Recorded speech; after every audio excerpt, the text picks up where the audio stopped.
ఇక డీటెయిల్ చూస్తే భాజపా ప్రభుత్వ వైఫల్యాలపై ఈ నెల 16న ఇచ్చే దేశవ్యాప్త గ్రామీణ భారత్ బంద్ను విజయవంతం చేయాలని సిరిసిల్ల జిల్లా సిఐటి అధ్యక్షులు ఎల్లారెడ్డి పిలుపునిచ్చారు. ముస్తాబాద్ మండల కేంద్రంలోని రాజీవ్ చౌక్ వద్ద joint platform of trade union ఆధ్వర్యంలో దేశవ్యాప్త బంద్కు సంబంధించిన గోడ పత్రికలను ఆవిష్కరించారు. ఈ సందర్భంగా అధ్యక్షులు ఎల్లారెడ్డి మాట్లాడుతూ కేంద్రంలో భాజపా అధికారంలోకి వచ్చి 10 సంవత్సరాలైన రైతాంగ కార్మిక వర్గ ప్రజల సమస్యలను పరిష్కరించలేదని అన్నారు. ప్రభుత్వ రంగ సంస్థలు సహజ వనరులను కార్పొరేటర్ల వరం చేశారని ఆగ్రహం వ్యక్తం చేశారు. గ్రామీణ బంద్ను మండల ప్రజలు విజయవంతం చేయాలని కోరారు.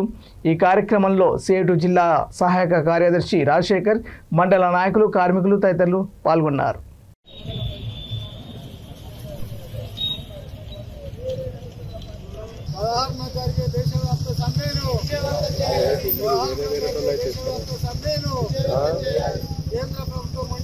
భవన నిర్మాణ కార్మికుల ఐక్యత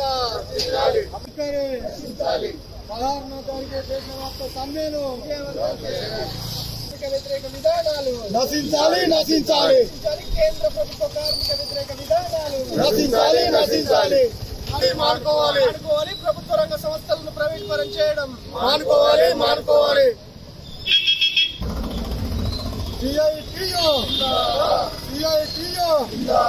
హమాలీ కార్మికుల భవన నిర్మాణ కార్మికుల ఐక్యత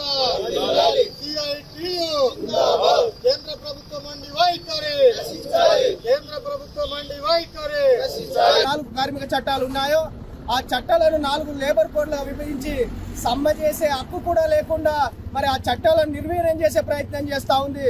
మరి అదే విధంగా మరి గ్రామీణ ఉపాధి హామీ పథకాన్ని కూడా దాంట్లో నిధులను కోత పెడుతూ ఆ చట్టాన్ని కూడా మరి గ్రామీణ పేదలకు ఉపాధి లేకుండా చేసే ప్రయత్నం చేస్తున్నటువంటి కేంద్ర ప్రభుత్వం ప్రజా వ్యతిరేక విధానాలకు, అదేవిధంగా ప్రభుత్వ రంగ సంస్థలు ఏవైతే ఉన్నాయో సింగరేణి, ఎల్ఐసి, ఇతరత్ర కంపెనీలను ప్రైవేట్ పరం చేసి అప్పరంగా కార్పొరేట్ వ్యవస్థకు దోచిపెట్టేందుకే ఈ కేంద్ర ప్రభుత్వం చేస్తా ఉంది. ఇవన్నిటికీ వ్యతిరేకంగా ఈ నెల 16వ తారీఖున గ్రామీణ భారత్ బంద్ పేరుతో అన్ని కార్మిక సంఘాల ఆధ్వర్యంలో మరి పెద్ద ఎత్తున మరి బంద్ నిర్వహించాలని చెప్పేసి తెలియజేస్తా ఉన్నాం.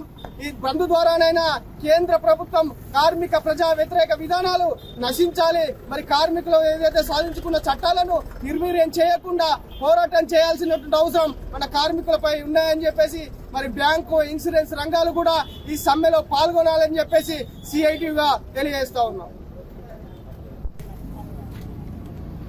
ఈరోజు ముస్తాబాద్ మండలంలో దేశవ్యాప్త సమ్మె 16వ తేదీ జరిగే సమ్మె పోస్టర్ ఆవిష్కరణ చేయడం అనేది జరిగింది.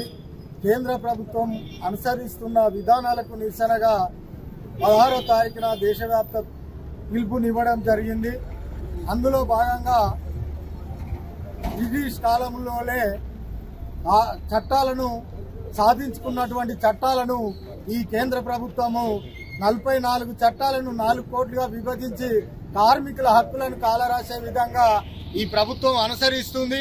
అట్లాగే అన్ని ప్రభుత్వ రంగ సంస్థలను కార్పొరేట్ శక్తులకు అప్పగించి బడాబాబుల కొమ్ము కాసే విధంగా ఈ ప్రభుత్వం అనుసరిస్తుంది. కాబట్టి రాబో కాలంలో ఈ మోడీ ప్రభుత్వాన్ని గద్దెదించే విధంగా కార్మికులందరూ ఐక్యమై, రైతులు, కార్మికులు, కర్షకులందరూ ఐక్యమై ఈ 16న జరిగే దేశవ్యాప్త సమ్మెను విజయవంతం చేయాలని ముస్తాబాద్ మండలంలో ఉన్న ప్రజలందరికీ విజ్ఞప్తి చేయడం జరుగుతుంది.